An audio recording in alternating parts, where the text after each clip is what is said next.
Good morning Telangana. నేను సంగప్ప. ఈరోజు పత్రికల్లో మెయిన్ బ్యానర్ ఏంటంటే ఈ రోజుతో ప్రధానిగా నరేంద్ర మోడీ బాధ్యతలు చేపట్టి 2 ఏళ్ళు అయింది. దానికి సంబంధించిన వార్తలు అన్ని పత్రికలు కూడా తీసుకున్నాయి. అటు కేంద్ర ప్రభుత్వం కూడా అన్ని పత్రికలకు కొన్ని ప్రముఖమైనటువంటి ప్రధానమైన పథకాలకు సంబంధించినటువంటి ఫొటోస్ ఫుల్ పేజ్ యాడ్ ఇచ్చింది అన్ని పత్రికల్లో కూడా. సో అది బ్యానర్గా ఉంది అన్నిట్లో కూడా. ఇక రెండవ వార్త చూసినట్టయితే నిన్న కామారెడ్డి దగ్గర ఒక ఘోర రోడ్డు ప్రమాదం జరిగింది. 2 లారీల మధ్య ఒక కార్ పూర్తిగా నలిగిపోయి అక్కడికక్కడే 5 చనిపోయారు. అది ప్రధానంగా ఉన్నటువంటి ఇంకో బ్యానర్ న్యూస్. ఇక హైకోర్టు విభజనకు సంబంధించి చాలా రోజుల నుంచి తెలంగాణ ప్రభుత్వం డిమాండ్ చేస్తుంది. అయితే కేంద్ర న్యాయశాఖ మంత్రి హైకోర్టు విభజనకు ఏపీ అడ్డంకి ఏపీ అక్కడ వసతులు కల్పిస్తామంటే వెంటనే కేంద్రం హైకోర్టు విభజించడానికి సిద్ధంగా ఉందని చెప్పి సదానంద కూడా చెప్పారు కేంద్ర మంత్రి. అది ఇంకో బ్యానర్ ఉంది. ఆ తర్వాత కేటీఆర్ మంత్రి కేటీఆర్ అమెరికా టూర్లో ఉన్నారు. అక్కడ ఉన్నటువంటి నిన్న కార్మిల్ తర్వాత ఇండియానాపోలిస్ నగరాల్లో అక్కడ ఉన్నటువంటి పురపాలక వ్యవస్థపై అక్కడ పరిస్థితులను చూశారు. పురపాలక వ్యవస్థలు అక్కడ ఉన్నటువంటి కొత్త విషయాలు ఏమైనా తెలుసుకునే ప్రయత్నం చేశారు. అది ఇంకో బ్యానర్గా ఉంది. ఆ తర్వాత నిన్న హైదరాబాద్లో మళ్ళీ గాలి దుమారం బాగా వచ్చింది. దాంతో ఒక్కసారి సిటీ కొద్దిసేపు వణిగిపోయింది. చాలా చోట్ల మళ్ళీ చెట్లు కూలిపోయాయి, విద్యుత్ స్తంభాలు కూడా కూలిపోయాయి. అది ఇంకో వార్తగా ఉంది.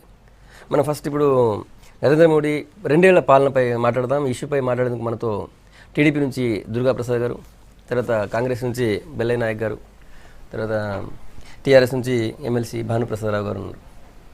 ముందు బెల్లయ్య నాయక్ గారు, 2 ఏళ్ల పాలన, నరేంద్ర మోడీ గారి 2 ఏళ్ల పాలన ఎట్లా ఉంది? 2 ఏళ్ళు వెనక్కి తిరిగి చూసుకుంటే ఏం చేసిండు అనేటటువంటిది ఆలోచించుకోవాల్సినటువంటి పరిస్థితి ఉన్నది. నరేంద్ర మోడీ గారు చాలా అద్భుతమైనటువంటి వాగ్దాటితోని ఎన్నికల కంటే ముందు ఒక 540 సభలలో మాట్లాడి మొత్తం 100 రోజుల్లో కరప్షన్ను పూర్తి చేసి నల్లధనాన్ని వెనక్కి తీసుకొస్తానని వాగ్దానం చేసిండు. మొత్తం ప్రజలకు ఉద్యోగాల్ని ఏర్పాటు చేస్తాననేటటువంటి వాగ్దానం చేసిండు. ఇవాళ బీజేపీ ఇచ్చినటువంటి వాగ్దానాలలో ఏదన్నా ఒకటి అమలు చేసినట్టుగా కనబడుతున్నటువంటి పరిస్థితి లేదు. రెండవది, కాంగ్రెస్ పార్టీ అంతకుముందు పరిపాలనలో చేస్తున్నటువంటి క్రమంలో జరిగినటువంటి తప్పుల్ని ఎత్తి చూపుతూ మేము వస్తే ఇవి చెయ్యం అనేటటువంటి ముందు మాటను పెడుతూ కాంగ్రెస్ ముక్త భారత్ అనేటటువంటి స్లోగన్ ఇచ్చి పెద్ద ఎత్తున ప్రజల్ని నమ్మించేటటువంటి ప్రయత్నం చేసిండ్రు.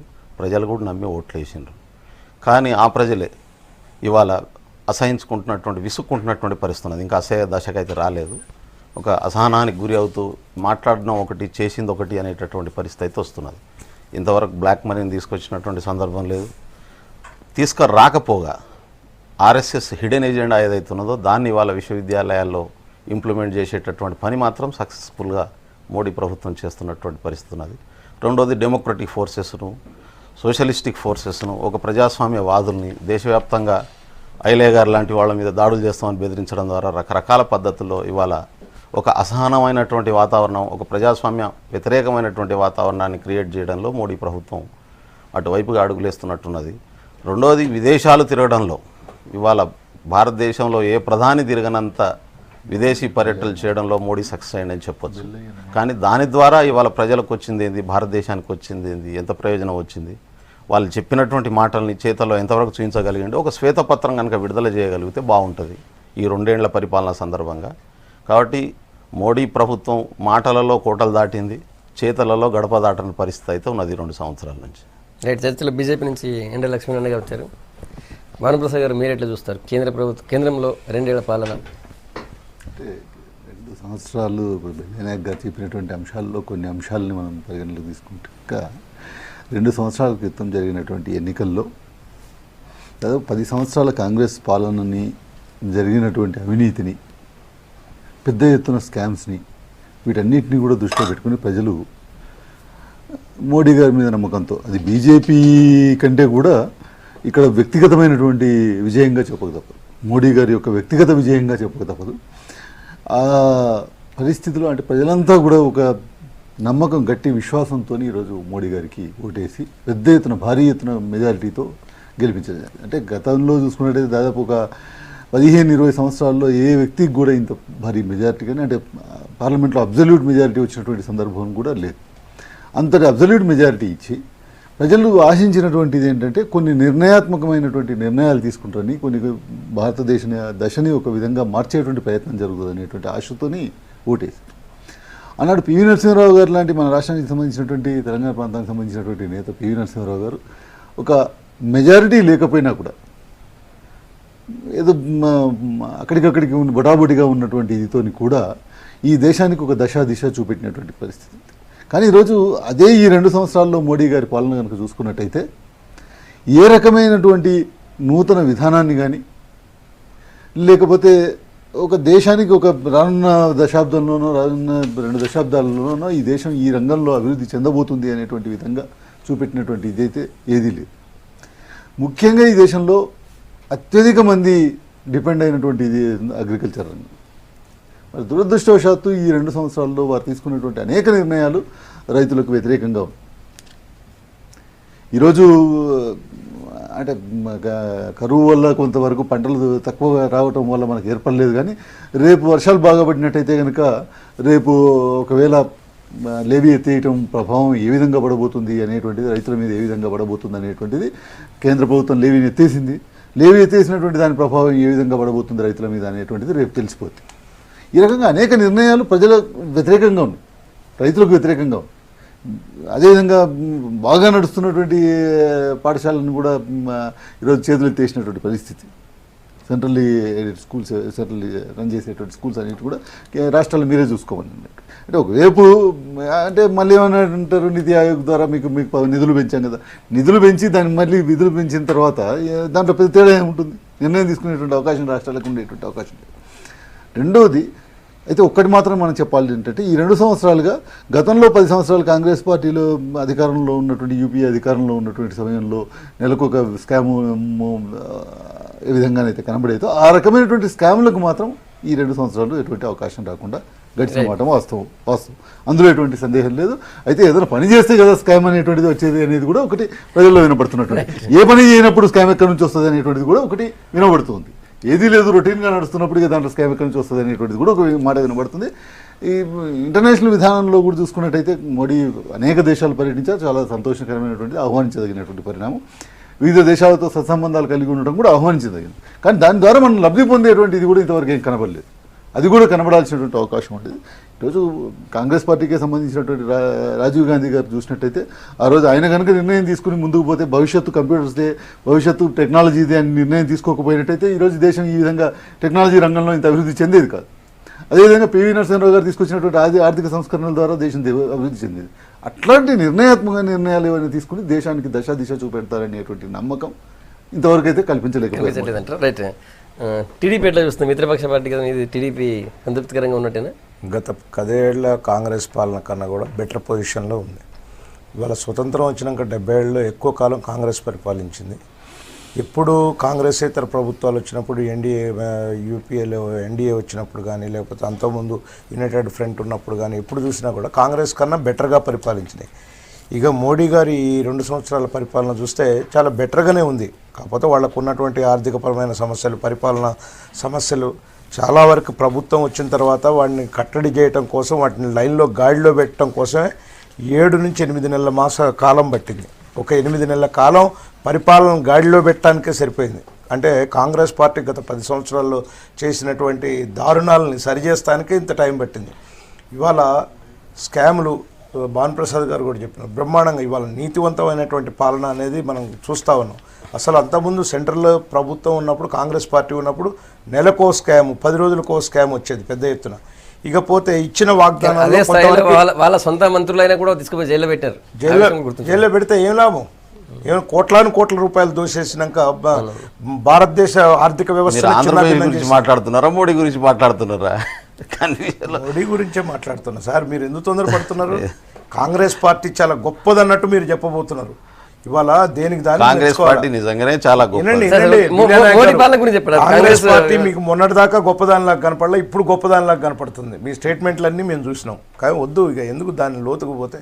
ఇవాళ పరిపాలన నిజంగా కూడా నేనేమంటున్నానంటే, తెలుగుదేశం పార్టీ మిత్రపక్షం కాబట్టి అనాల్సిన అవసరం. నేనే చెప్తున్నాను కదా, 2 సంవత్సరాలు అయింది. వాళ్ళు ఇచ్చినటువంటి హామీలు కూడా కొన్ని నెరవేర్చలేకపోతున్నారు.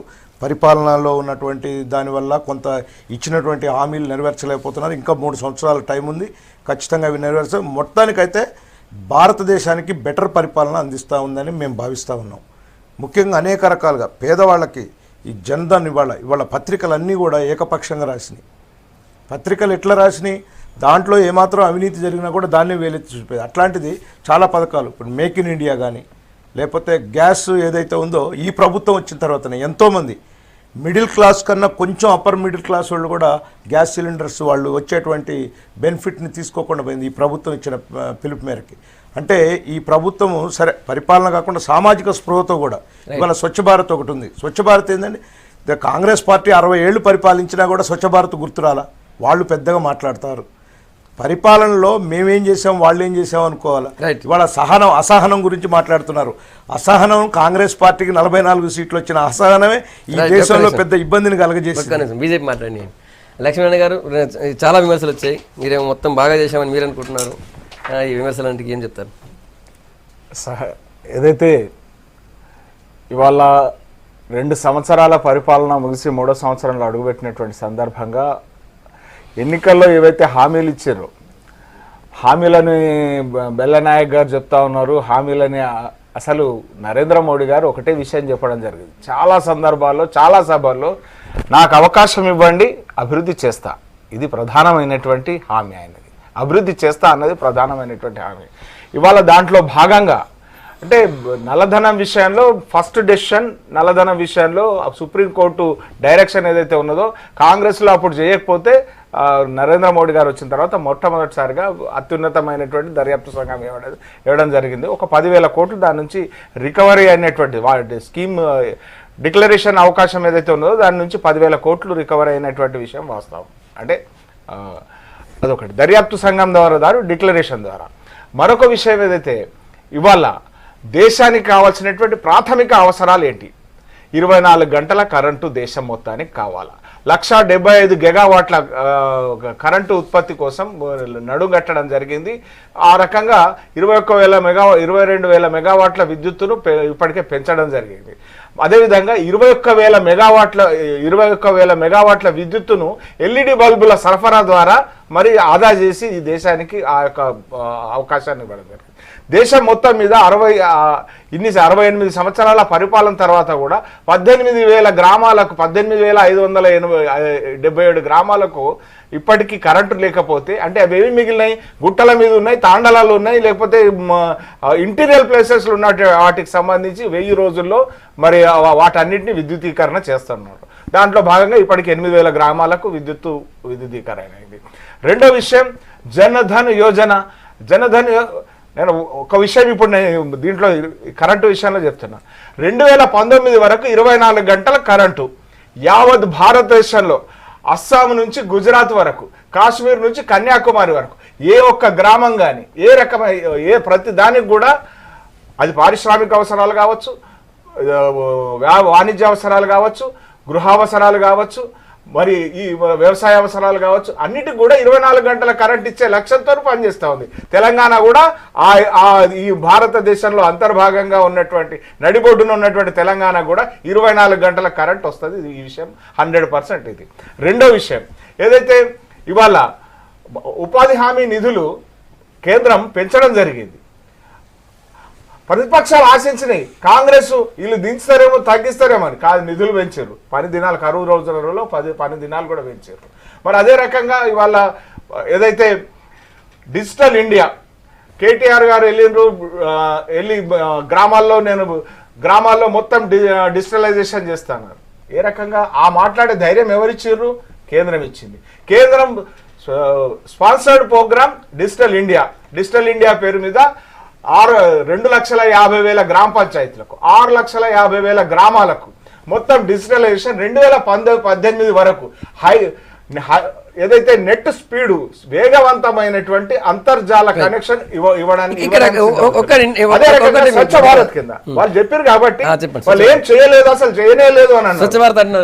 స్వచ్ఛ భారత్ కింద అసలు ఒక్క సంవత్సరం లోపల దేశంలో ఉన్నటువంటి పాఠశాలలు 4,25,000 యూనిట్లు. ఒక యూనిట్ అంటే రెండు యూరినల్స్ టాయిలెట్. ఆ రకంగా మరి 4,00,000 కింద 0.5% సెస్ చేశారు. కొన్ని 100 కోట్లు కేంద్ర ప్రభుత్వం సంపాదించుకుంది. కానీ దేశం అంతా నిజంగానే స్వచ్ఛమైందా?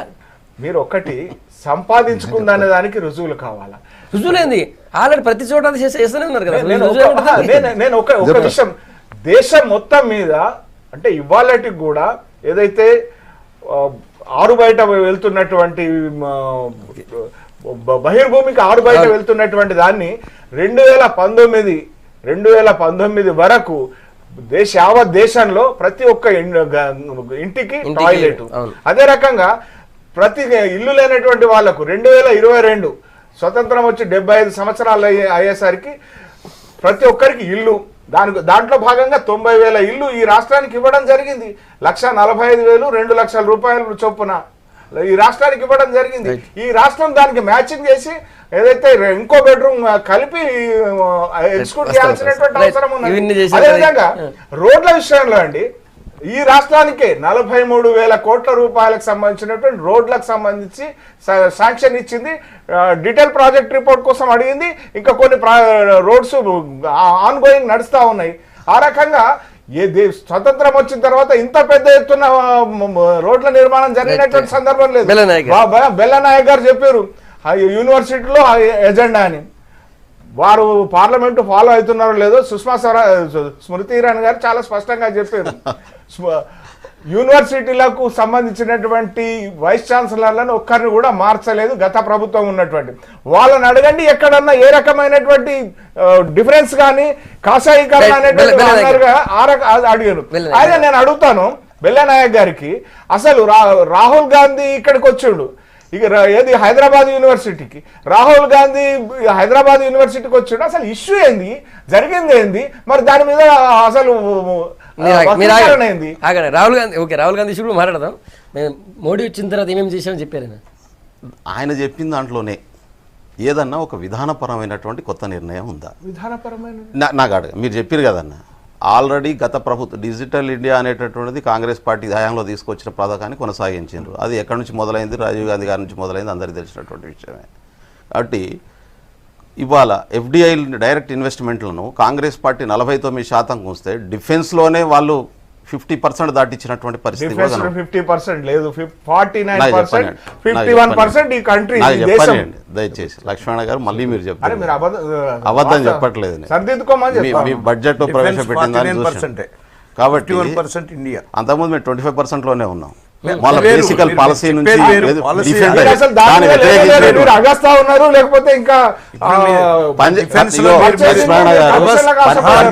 పనిచేసుకొని కాళ్ళకు దుమ్ము అంటుకుంటది. మీరు కూర్చొని మాటలు చెప్తారు, మేము పని చేస్తాం. మేము పని చేస్తున్నాం కాబట్టి తప్పులు జరిగినాయి, ఆ తప్పులు చేసిన వాళ్ళని జైలుకు పంపించినాం. మీరు మాటలు చెప్తారు, మేమే మా మంత్రులను జైలుకు పంపించిన పార్టీ మాది. ఎవరైతే తప్పు చేసిరో మేము పని చేస్తున్న క్రమంలో అగస్టా ఏమున్నది, రూపాయి ట్రాన్సాక్షన్ జైలు పెట్టేయాలని కుట్రపూరితమైనటువంటి విధానం తప్ప దాంట్లో ఏముంది? అక్కడ ఉన్నటువంటి హైకోర్టు ఇవాళ ఇటలీ హైకోర్టు కోర్టే క్లియర్ గా వీళ్ళ పాత్ర లేదని చెప్పిన తర్వాత ప్రభుత్వం ఒప్పందాన్ని మేమే రద్దు చేసుకున్నాం. మీ పార్టీ రద్దు చేసిందా? మీ ప్రభుత్వం రద్దు చేసిందా? ఏదైతే అగస్టా ఒప్పందం జరిగిందో ఆ ఒప్పందాన్ని కూడా మేమే రద్దు చేసిన కోర్టు ఇచ్చినటువంటి ఉంది. తెప్పిమంటే ఏం తెప్పిస్తారండి? మీ టీడీపీ పార్టీ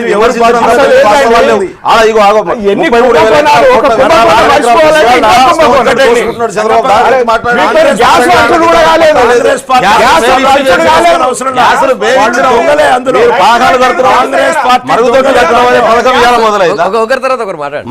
పథకం ఇవాళ మొదలైందా? మరుగుదొడ్లు కట్టడం అనేటటువంటి పథకం మేము కడుతున్నాం. గ్యాస్ మీరే కనిపెట్టాడు చేస్తారండి, నాకు అర్థం కాదు. గ్యాస్ తీసుకొచ్చింది కాంగ్రెస్, పథకాలు తీసుకొచ్చింది కాంగ్రెస్ పార్టీ. మీరు పెట్టుబడిదారుల ప్రయోజనం ఇచ్చే పద్ధతుల్లో ఇవాళ భారతదేశంలో కాంగ్రెస్ పార్టీ చేసిన చట్టాలని ఎట్లా సవరించి ఇవాళ పెట్టుబడిదారులకు ఎట్లా లాభం ఇవ్వాలనేటటువంటి ఒక 2 కార్పొరేట్ కంపెనీలకు ఇచ్చే పని చేయగలిగినారు. ఇవాళ ల్యాండ్ అక్విజిషన్ యాక్ట్ మార్చి ఇవాళ రైతులకు నష్టం చేసే ప్రయత్నం చేసినారు.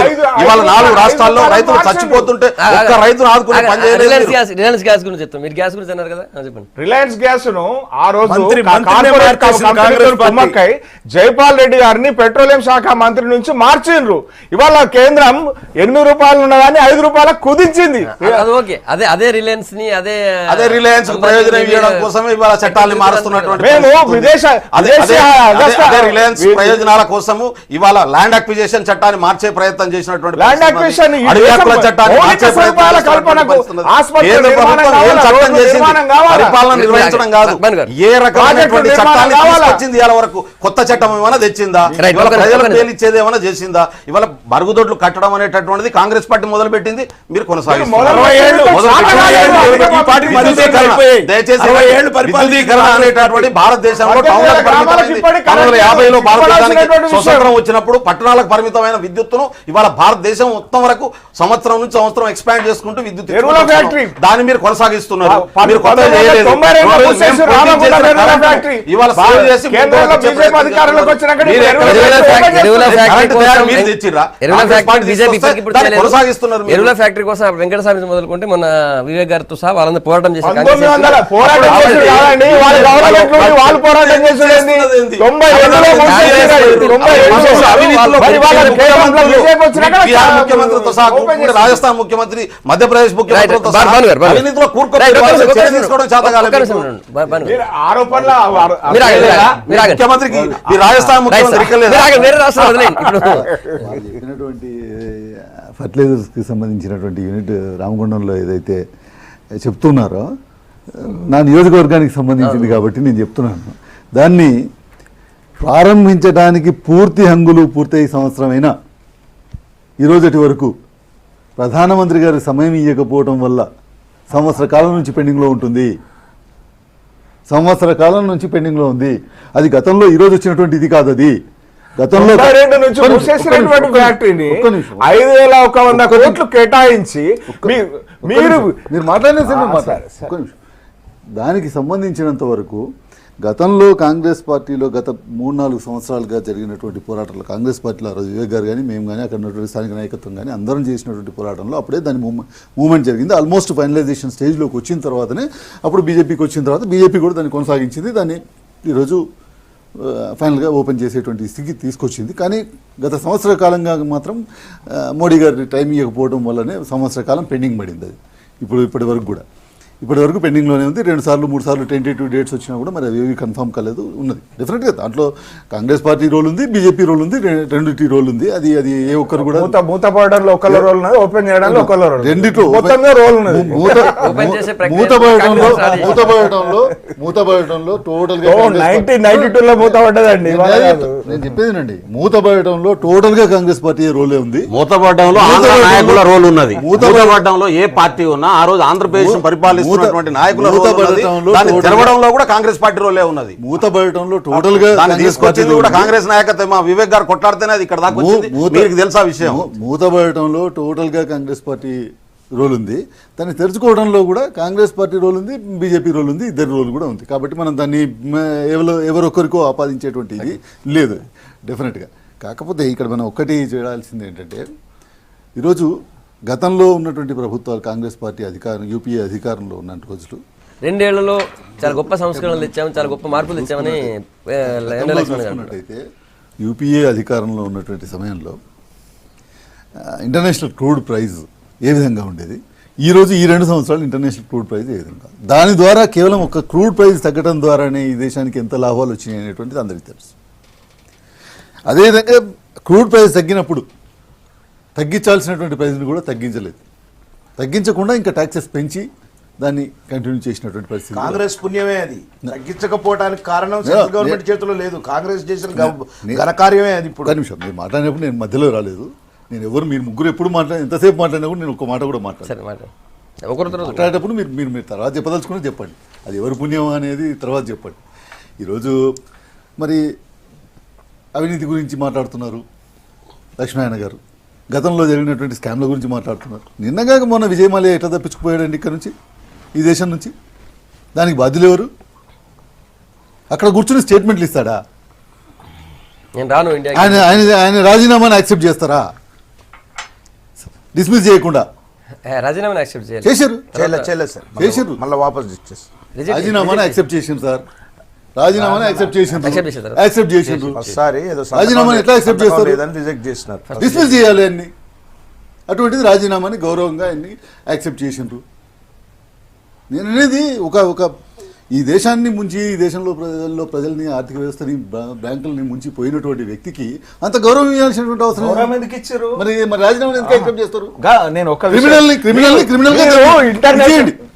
మీకు ఒక క్రిమినల్ గా ఆయనని ట్రీట్ చేస్తూ డిస్మిస్ చేయండి పార్టీ నుంచి, అక్కడ దేశం వదిలేసి ఎట్లా పోగలరు? రాజ్యసభ నుంచి డిస్మిస్ చేయండి కానీ నేను చెప్తాను, నేననేది గౌరవం ఇవ్వాల్సినటువంటి అవసరం లేదు అతనికి, అటువంటి వ్యక్తికి డెఫినెట్ గా డిస్మిస్ చేయాల్సి అంటే ముందు చేయొచ్చు ఆయన అప్లికేషన్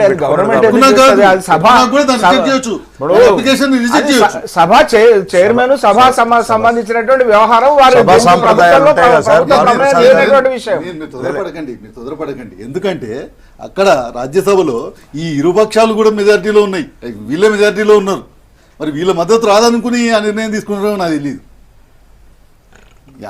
ఆయన పారిపోవడంలో ఈ రెండు పార్టీలకి ఈక్వల్ రెస్పాన్సిబిలిటీ ఉంది, ఒక్కరికి లేదు. బీజేపీ కంబైన్డ్ దొంగలు కొన్ని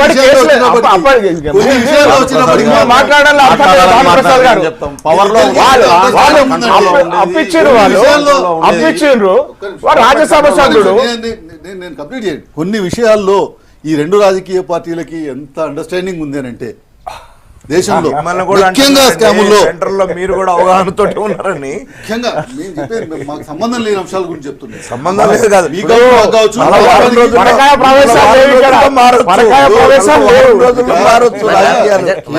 కేంద్రంతో మీకు సంబంధాలు ఉన్నాయా, మాకు సంబంధాలు ఉన్నాయా, మీకు కూడా రావచ్చు సంబంధం లేదు. మీకు సంబంధం ఉన్నప్పటికీ కూడా వాళ్ళు చేసే తప్పులతో మీరు మీకు సంబంధం లేదు. చెప్తున్నా నేను కేసు ఎప్పుడైతే బయటకు వచ్చిందో కేసు వచ్చినప్పుడు ఖచ్చితంగా దాని మీద దృఢంగా వ్యవహరించింది. కేసు లేదా? ఏ రోజు లేదు కేసు? ఏదైతే ఎప్పుడు లేదు కేసు? రెడ్ కార్నర్ నోటీస్ లేదు. అట్లా చెప్తే ఏం చెప్పాలి చెప్పండి. లక్ష్మీనారాయణ గారు లాంటి నాయకులు, సీనియర్ భాను ప్రసాద్ గారు ఇందులో మట్టికి రెడ్ కార్నర్ నోటీస్ కన్నా బిఫోర్ అతను ఎస్కేప్ అయ్యిండు, ఇది వాస్తవం. సిబిఐ కూడా ప్రకటించింది రెడ్ కార్నర్ నోటీస్ ఇవ్వకన్నా ముందే ఆయన వెళ్ళిపోయాడు దేశం వదిలిపెట్టి. కాదు దుర్గాప్రసాద్ గారు, కాదు, మీరు ఒకసారి మీరు చూడండి, మీరు స్టడీ చేయండి ఒకసారి. రెడ్ కార్నర్ నోటీస్ ముందు ఇవ్వచ్చు కదా అని సమర్థించట్లేదు. కేంద్ర ప్రభుత్వం చాదగాంతనాన్ని మీరు బలపరుస్తున్నారు. కేంద్ర ప్రభుత్వం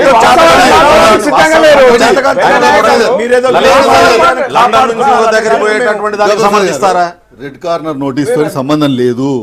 నేషనలైజ్డ్ బ్యాంక్స్ కి సంబంధించినటువంటి ఇదిలో స్కామ్ లో అతను ఉన్నాడనేటువంటిది మొత్తం భారతదేశానికి తెలిసిన తర్వాత కోర్టులో ఆక్షేపించిన తర్వాతనే అతను తప్పించుకుపోయాడు.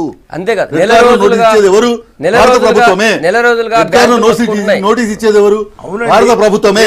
ఇయ్యడానికి లేట్ చేసి అతను వెళ్ళిపోయిన తర్వాత ఇచ్చి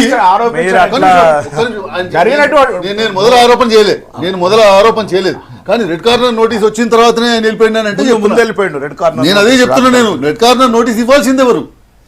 ఇవ్వాల్సిన వాళ్ళు ఇవ్వకుండా అతను వెళ్ళిపోయిన తర్వాత రెడ్ కార్నర్ నోటీస్ ఇచ్చి ఈరోజు నోటీస్ ఇవ్వకముందే వెళ్ళిపోయాడు కదా అని అంటే ఎట్లా? ఆల్రెడీ ప్రభుత్వాలు నిర్ణయించినాయి, కోర్టు నిర్ణయించింది అతను ఒక డిఫాల్టర్ అని, విల్ఫుల్ డిఫాల్టర్ అని. అయినా కూడా మీరు రెడ్ కార్నర్ నోటీస్ మన దగ్గర చట్టాలే ఉన్నాయండి, చట్టాల ప్రకారం కదా. కాంగ్రెస్ పార్టీ హయాంలో వేల కోట్ల స్కామ్ బయటనే ఉన్నారు. మీరు ఎక్కువ పూసుకుంటే మీరే నష్టపోతారు. మేము పూసుకునేది కాదు, విషయాన్ని బట్టి మాట్లాడదాం అంటున్నారు. ఒక ప్రతినిధి ఉన్నారు, వాళ్ళ గురించి మాట్లాడుకోవడానికి మాకు నష్టమయ్యేది కాదు సార్. పూస్తారు అదే వచ్చింది విషయం మాట్లాడుతుంటే విషయం మాట్లాడుతుంటే మీరు మనం చూడాల్సినటువంటి విషయంగానే మాట్లాడుతున్నాం సార్. కాంగ్రెస్ చర్యలు బీజేపీ ప్రభుత్వం తీసుకుంటుంది కేంద్రంలో, కాంగ్రెస్ తీసుకోలేదు గతంలో. నేను కాంగ్రెస్ విషయంలో నేను కూడా చెప్పిన గతంలో ఏం జరిగిందని నేను అన్ని చెప్పిన, నేనేం ఊరుకోలేదు. కేంద్రంలో ఉన్నటువంటి మంత్రులపైన ఇప్పటికీ ఆర్థిక నేరాల ఆరోపణలు ఉన్నాయి. అందులో మీ పార్టీ సంబంధించిన నాయకులు ఉన్నారు, మీరెందుకు అంత చేస్తున్నారు? చెప్తున్నా కదా నేను అనేది ఆర్థికం అంటే క్రిమినల్ ఉన్నాయి, మామూలు ఏదో ఇది ఉన్నటువంటిది వేరు. అటువంటి ఇప్పుడు స్మృతి ఇరానీ మీద ఆరోపణలు వచ్చాయి, దానికి పెద్ద శాంక్టిటీ లేదు, అది పెద్ద ఇది కాదు. కానీ అదే సుజనా చౌదరి మీద వచ్చినటువంటి ఆరోపణలు ఏంటిది అనేది అందరికీ తెలుసు. నేను అనేది ఇక్కడ మనం ఆరోపణలని మీరే అంటారు, మన వరకు ఆరోపణలని మీరే అంటారు. సుజనా చౌదరి మీద వచ్చింది ఆరోపణే అంటారు. ఆరోపణ కాదు సరే, మీరు అట్లా చెప్పమని అంటే వాస్తవం అంటాను. వాస్తవం అయితే పెట్టండి అక్కడ ఆల్రెడీ వాస్తవాలు పెట్టండి. కోర్టు ఖచ్చితంగా చెప్పేసింది. పార్టీగా చర్య తీసుకుంటాం. నేను కాదు, కేంద్రం కోర్టు చర్య చెప్పేసింది తీసుకుంటుంది. ఆల్రెడీ. కోర్టు ఆల్రెడీ చెప్పేసింది. విదేశీ బ్యాంకులను ఇక్కడ కేసులు మనం పెట్టి- ఒకటే ఆలోచించాల్సినటువంటిది అంటే మీరు మధ్యలో నేను చెప్పదలుచుకున్నది Okay, చెప్పడానికి మీరు చెప్పండి అవకాశం సార్. ఇస్తున్నావు. మీరు disturb మరి చేయకండి. నేను అదే విధంగా మాట్లాడమంటే సరే లేదు, ప్రతిసారి point- నేను point- మాట్లాడడం point- మాట్లాడతాను. point- నేను మాట్లాడినటువంటి సందర్భాలు నేను ఎప్పుడు మాట్లాడలేదు. ఎందుకంటే నేను అట్లా అరవటం ఓకే, ఓకే, నా నేచర్ కాదు. పాయింట్ రండి. టైం తక్కువ ఉంది మరి భానుగారు. నేను ఆ విధంగా మాట్లాడమంటే మీరు ఎవరు మాట్లాడినంటే నేను మాట్లాడతాను. మాట్లాడండి. నేను మాట్లాడిన తర్వాత నేను చెప్పిన దాంట్లో తప్పుంటే చెప్పండి. డిస్కషన్ వచ్చినప్పుడు కొన్ని పాయింట్స్ వస్తుంటాయి కాదు, నేను అనేది ఏంటంటే డిస్కషన్కి నా పాయింటే చెప్పకముందు మరి ఆపితే నేను ఎట్లా చెప్పగలుగుతాను? ఇక్కడ ఈ దేశంలో ఆర్థికంగా జరిగినటువంటి అనేక అవకతవకల్ని ఈ ప్రభుత్వం వెలుగు తీసుకొస్తుందని చెప్పి ఆశించినాము. గత 10 సంవత్సరాలుగా జరిగినటువంటి అనేక అవకతవకల్ని ఈ ప్రభుత్వం ప్రజల ముందు పెడుతుందని ఆశించినాము.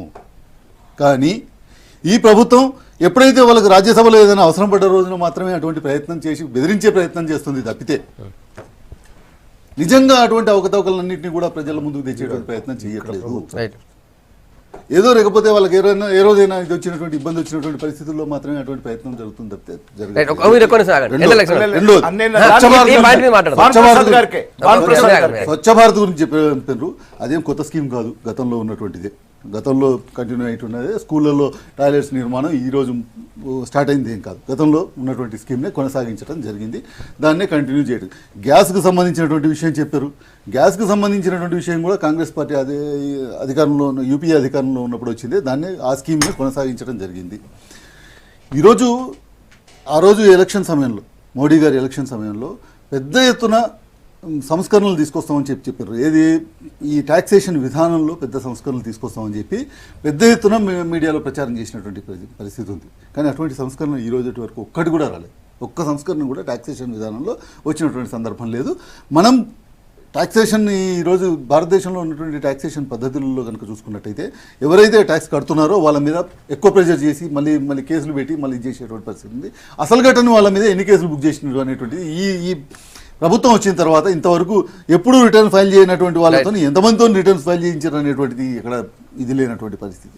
ఈరోజు అనేకమైనటువంటి మౌలికమైనటువంటి ఏ మార్పుల గురించి అయితే వాళ్ళు మాట్లాడారు, రైట్. మీరు ఒక్క నిమిషం ఆగండి సార్. వాటి గురించి చెప్పమని అడుగుతున్నాం. లక్ష్మణ్ గారు చెప్పండి. ఆర్థిక పర నేరాలకు సంబంధించి చాలా అంశాలను బయట తీస్తారంటే ఏం తెలియదు. పైగా విజయ్ మాల్యన్ పోవడానికి కూడా మీరే కారణం. నిజంగా కూడా 1 మంత్ నుంచి బ్యాంకులు అప్పటికి మొత్తుకుంటున్నాయి. ఆయన దేశం విడిచిపెట్టి పారిపోయే అవకాశం ఉందని చెప్పి కంప్లైంట్ చేశాయి. అయినా కూడా కేంద్రంలో ఉన్నటువంటి నిఘా సంస్థలు అప్పటి వరకు కేసు లేదు కాబట్టి కేసు లేకపోవడం ఏందండి? బ్యాంకులు ఎన్ని రోజులు కేసులు పెట్టాయి?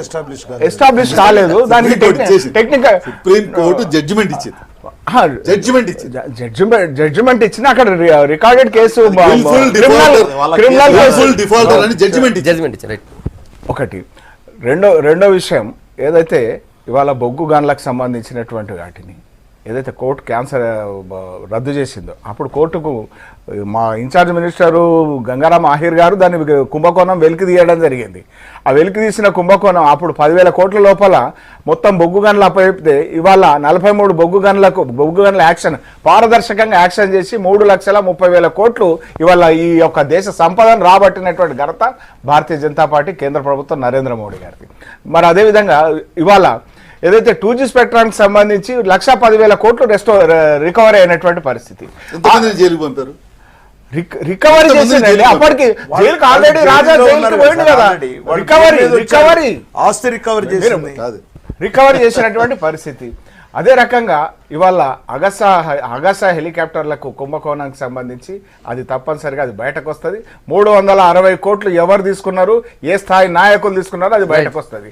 అదే రకంగా ఏదైతే రిలయన్స్ తోని మీరు ఇంతకు ముందు మీరు మాట్లాడుతూ మీరు ఏదో జోక్యం చేసుకోవద్దు అన్నారు. మీరు జోక్యం చేసుకుంటున్నారు. ఎప్పుడు బయటకు వచ్చింది ఆగస్టు కుంభకోణం? ఎప్పుడు బయటకు ముందు బయటకు వచ్చింది కాదు, అంటే మీ 12లో కాదు ఇటలీలో కోర్టు చెప్పినాక వచ్చింది. మనం ఏమంటున్నాను, కుంభకోణం బయటకు వచ్చింది కానీ దాని విచారణ కొనసాగలేదు, దాన్ని సబ్సైడ్ చేసారు. మేము కుంభకోణాన్ని బయట విచారణ కొనసాగిస్తున్నాం. అది దాని మీరు అడగండి. నేనేమంటాను అయితే ఇంకా నేను మాట్లాడిన చెప్పండి. వీరు ఏం చెప్పారు, ఇది గ్యాస్ ఇది కాంగ్రెస్ నుంచి వస్తున్నదని. నేను ఒకటి అడుగుతానండి, పెన్షన్ వీళ్ళు క్లెయిమ్ చేస్తారు. పెన్షన్లు తెలుగుదేశం నుంచి వస్తున్నాయి, తెలుగుదేశం నుంచి ఆ తర్వాత రాజశేఖర రెడ్డి కొనసాగిస్తున్నారు. ఇప్పుడు వీళ్ళు ఆ మాట మాట్లాడతారండి. మాట్లాడతారా చెప్పండి. మేము 5 కోట్ల గ్యాస్ కనెక్షన్లు ఫ్రీ ఆఫ్ కాస్ట్ ఇస్తున్నాం. మీరు మీరు మీరు గ్యాస్ వాళ్ళకి ఏమి ఇస్తారో చెప్పండి. మరి మీరు మాట్లాడారంటే చెప్పండి. అదే రకంగా ఇవాళ దేశంలో అనేకమైనటువంటి కార్యక్రమం అవి నామకే వాస్తే తీసుకోవడం కాదు, ఇవాళ తీసుకున్నటువంటి లక్ష్యాలు నిర్దేశించుకొని ఈ దేశంలో ఏ ప్రధానమంత్రి 2022 వరకు ఏ ప్రధానమంత్రి కట్ ఆఫ్ డేట్ పెట్టలే. 2022 వరకు దేశంలో ఇల్లు లేనటువంటి నిరుపేద కుటుంబానికి ఇల్లు.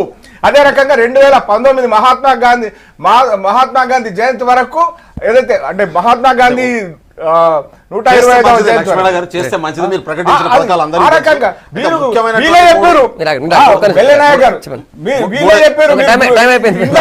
మూడే విషయాలండి. బెల్లనాయక్ గారు సిఐడి ఎంక్వైరీ చేసి ఎన్ని లక్షల ఇళ్ళు కుంభకోణమైన వీళ్ళే చెప్పారు. అది దానికి వద్దాం, అది ఇంకోసారి చర్చిద్దాం.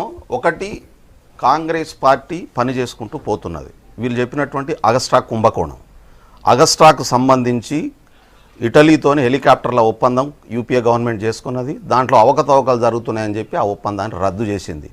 కేంద్ర ప్రభుత్వం నుంచి రూపాయి కూడా ఆ కంపెనీకి మా ప్రభుత్వం ఇవ్వలేదు. ఆ ఒప్పందం రద్దు చేసుకున్నది. ఒక ప్రైవేట్ కంపెనీ అక్కడ ఏమేమి జరిగిందనేది, అక్కడ జరిగినటువంటి అవకతవకలకు సంబంధించి ఒక కమిటీకి సంబంధించినటువంటి దాంట్లో మా నాయకులు ఇరికేయడం కోసం ఇలా యూపీఏ ప్రభుత్వం పెద్ద ఎత్తున ఇటలీ కోర్టు ఏం చెప్పింది? దుర్గాప్రసాద్ గారు మీకు తెలిసి తెలియకుండా మాట్లాడకండి దయచేసి. ఒక నిమిషం నాకు చెప్పండి. మీరు చెప్పినట్టు నేను లేదు కదా, జడ్జి అన్ని చూసిన దాని గురించి చర్చిద్దాం ఇంకోసారి. ఒకటి. రెండో ఇప్పుడు యూపీఏ ప్రభుత్వం ఇచ్చినటువంటి హామీలు వాళ్ళు చేస్తామన్నా చేయలేదు, మా పథకాలని కొనసాగిస్తున్నారు. మూడో ముఖ్యమైనటువంటి అంశం ఏంటంటే 2 ఉమ్మడి రాష్ట్రాలకు ఆంధ్రప్రదేశ్, తెలంగాణ ఈ రాష్ట్రాలకు విభజన చట్టం ద్వారా ఇచ్చినటువంటి ఒక్క హామీని కూడా ఈ 2 సంవత్సరాల కాలంలో అమలు చేసేటటువంటి ప్రయత్నం కానీ అమలు చేసినటువంటి ఇవాళ ప్రత్యేక స్టేటస్ ఏపీకి ఇస్తామన్నారు. దానికి దిక్కు లేదు, దివాణం లేదు. అది వద్దని చెప్పి ఇవాళ చంద్రబాబు నాయుడు గారే ప్రజల్ని ఇవాళ మభ్యపెట్టే ప్రయత్నం చేస్తున్నటువంటి పరిస్థితి. రెండో వైపు అంటే అది లేకుండా అంతకంటే ఎక్కువ వస్తుంది, అంతకంటే డబ్బులు ఎక్కువ తీసుకొస్తామని ప్రయత్నం చేస్తున్నారు. తెలంగాణ రాష్ట్రానికి సంబంధించి ఇవాళ ఉక్కు ఫ్యాక్టరీని ఇస్తున్నారు బయ్యారంలో, దానికి దిక్కు లేదు. అదేవిధంగా ఇక్కడ కేంద్ర ప్రాజెక్టుగా తీసుకుంటామన్నారు, దానికి సంబంధించినటువంటి దానికి దిక్కు లేదు. ఇక్కడ ఒక్క పథకానికి కూడా ఇక్కడ రాష్ట్ర ప్రభుత్వం ఎన్ని రకాల ప్రయత్నాలు చేసినా, ఎన్ని రకాల రిప్రజెంటేషన్స్ ఇచ్చినా వీళ్ళను దుమ్మెత్తిపోయడమే తప్ప ఈ రాష్ట్రాలకు ఈ 2 సంవత్సరాల్లో ఒక ప్రయత్నం చేయట్లేదు. రెండోది, నీళ్లు లేక ఆదిలాబాద్ లో తల్లులు చచ్చిపోతా అంటే కూడా ఇవాళ కేంద్రం కానీ ఇటు రాష్ట్రం కానీ పూర్తి స్థాయి స్పందన అన్నటువంటి పరిస్థితి ఉన్నది.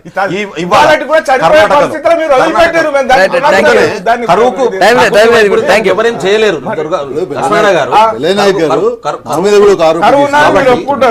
నాకు చెప్పండి. రెండోది, ఇవాళ తీవ్రమైన సంక్షోభం ఉంటే ప్రజల్లో ఆదుకునే ప్రయత్నం కేంద్ర ప్రభుత్వం నుంచి రావట్లేదు. థ్యాంక్ యూ బెల్లనాయక్ గారు, భానుప్రసాద్ గారు, లక్ష్మీనారాయణ గారు, దుర్గాప్రసాద్ గారు. Good morning Telangana. మీ అభిప్రాయాలు చెప్పినందుకు రేపు మార్నింగ్ మళ్ళీ ఇదే టైం కలుద్దాం. Stay tune.